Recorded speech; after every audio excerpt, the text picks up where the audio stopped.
So there's no doubt taxes and levies, if well spent, underpin a functioning country. But when we take a look at local government and how it's spending its money, it's a very bleak situation. Auditor General Sakani Maluleke telling us today just 41 of South Africa's 257 municipalities received a clean audit in the past year. eNCA senior reporter Aviwe Mtila has the latest stats on that and joins us now. So Aviwe, we know it's a very slight improvement in terms of municipalities that have a clean audit, but the reality is 3/4 of our municipalities are in a complete mess.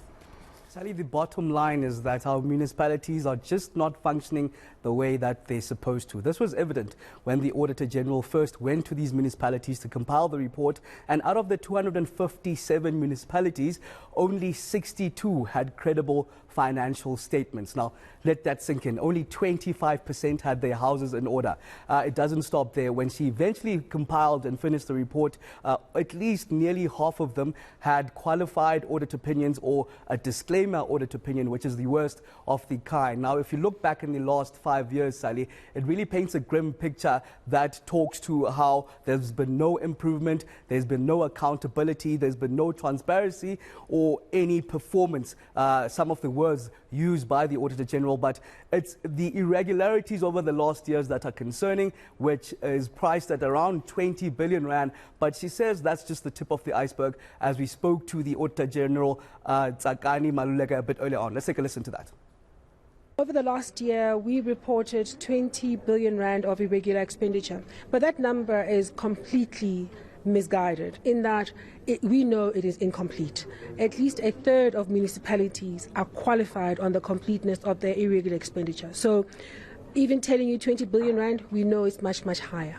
Some of it is fraud and leakage, which is why when we looked at the repeat disclaimers, which is the worst audit opinion a municipality can get, and we should all have a stance that says it is intolerable that a municipality should be able to spend public funds and not be able to account for what they've done with that money.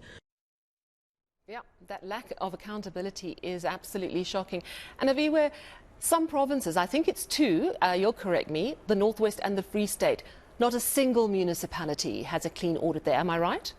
Highlighted by the Auditor General, Sally, saying that the Free State in particular has regressed over the last 5 years. In fact, not a single audit, as you put it. You look at the numbers, Sally, you find out that 7 of those municipalities didn't even bother outstanding audit reports, while at least 16 had qualified audit opinions. It talks to the protest that you'd see time and again service delivery at the non-functioning municipalities in the Free State. Once again highlighted there, for example, in municipalities like Malotia Pufong, where there's a scarcity of water, things that could be tackled if there was adequate teeth to tackle these municipal issues. Some of what, once again, the Auditor General Sakani Maluleke touched on. Let's take a listen to that.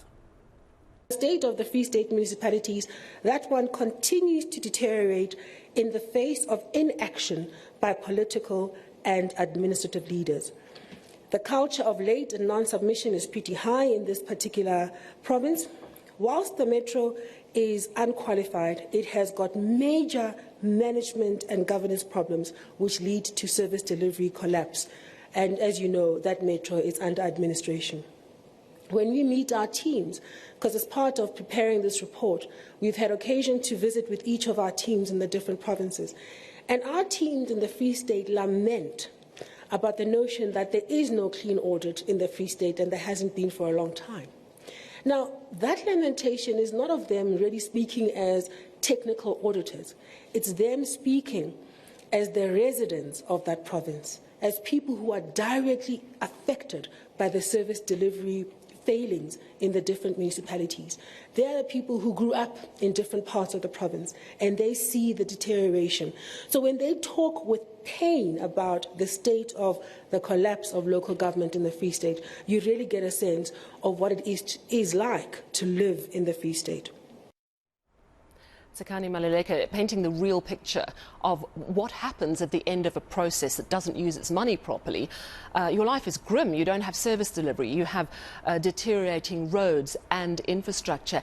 And I think, pointing back to your story, Lindsay, it makes South Africans less and less inclined and more resentful when they hear how much of their money is being taken for taxes, which is probably part of the reason, at least, why there's growing resistance to paying taxes, certainly the fuel taxes.